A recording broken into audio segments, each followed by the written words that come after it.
சாய்ராம். எல்லோரும் இன்புற்றிருக்க நினைப்பதுவே அல்லாமல் வேறொன்றறியேன் பராபரமே. அடிக்கிற கைதான் அணைக்கும், அணைக்கிற கைதான் அடிக்கும், இனிக்கிற வாழ்வே கசக்கும், கசக்கிற வாழ்வே இனிக்கும். அருமையான அர்த்தமுள்ள பாடல். அடிக்கிற கைதான் அணைக்கும், அணைக்கிற கைதான் அடிக்கும், இனிக்கிற வாழ்வே கசக்கும், கசக்கிற வாழ்வே இனிக்கும். இங்கே அடிப்பு அணைப்பு பொதுவாக அதிக குடும்பங்களோ இல்லை, சில குடும்பங்களில் உறவுகளுக்குள் பிரிவுகள் அது அடி போல பல பேர் அனுபவிப்பார்கள். தாய் தந்தை மகன் மகன்கள் மற்றும் சில க்ளோஸ் உறவினர்கள், ஏன் சில நண்பர்களிடம் கூட அது உண்டு. பரவலாக எல்லோரிடம் இல்லாட்டாவட்டும் அங்கொன்று இங்கொன்றுமாக இருக்கிறது. ஏன் அப்படி அணைக்கின்ற அந்த உறவில் அடி என்பது, அதாவது பிரிவு என்பது எதற்கு ஏற்பட வேண்டும்?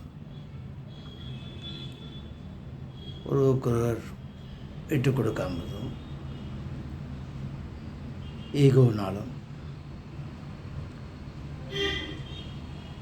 அதனால தான் அதிகபட்சமாக வரும் தவறாக புரிந்து கொள்ளுதல்.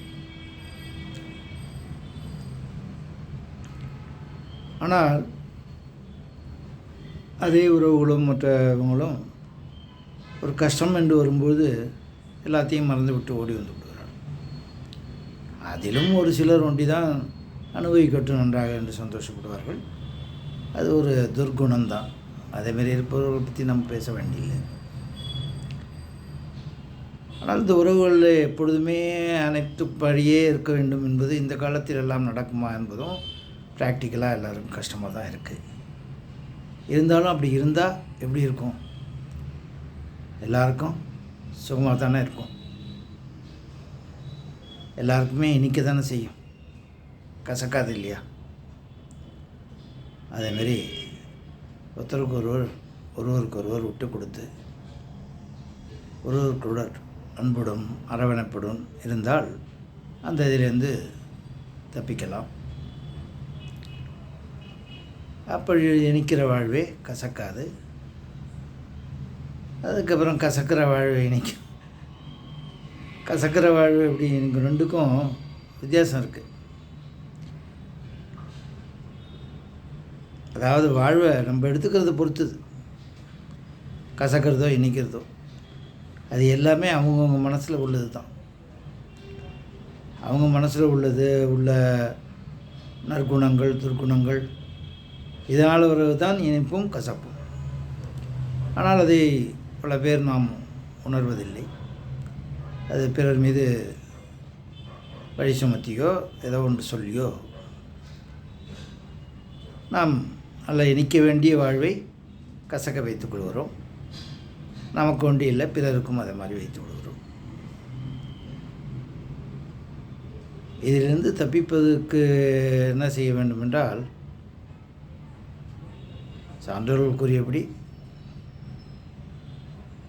பொறுமையாகவும் சகிப்புத்தன்மையாகவும் தான் இருக்க வேண்டும். ஆனால் இந்த காலத்தில் அது எல்லாராலும் முடிவதில்லை. அதாவது உருவத்தில்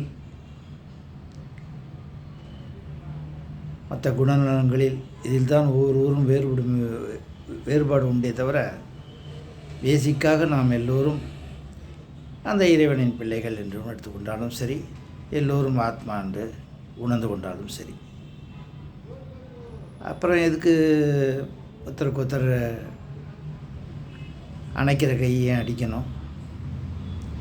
இனிக்கிற வாழ்வு ஏன் கசக்கணும்?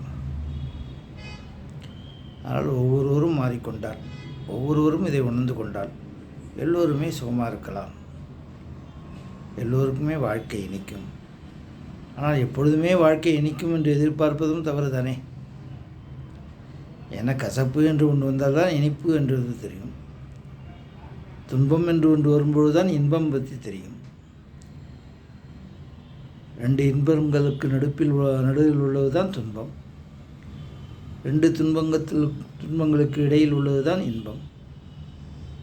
இது எல்லோருக்கும் தெரியும். இருந்தாலும் நம்ம மனதை விசாலப்படுத்தி கொண்டு சகிப்புத்தன்மையோடும் எல்லோரோடும் உண்மையான அன்போடும் ஒருவருக்கொருவர் விட்டு கொடுத்தும் பழகி வந்தால் நம் வாழ்வு என்றுமே கசக்காது, என்றுமே இனிக்கும். கசப்பு வந்தாலும் உடனே மாறிவிடும். அதற்கு எல்லோரும் முயன்று எல்லோரும் எப்பொழுதுமே இன்பமாகவும் இனிப்பாகவும் இருப்போம். எல்லோரும் எப்போதும் அனைத்து ஆதரவுடன் இருப்போம். அப்போ அதற்காக இறைவனை நாம் பிரார்த்தனை செய்து வேண்டிக் கொள்வோம். ஓம் சாந்தி. லோகா சமஸ்தா சுகினோ பவந்து. லோகா சமஸ்தா சுகினோ பவந்து. லோகா சமஸ்தா சுகினோ பவந்து. ஓம் சாந்தி சாந்தி சாந்தி.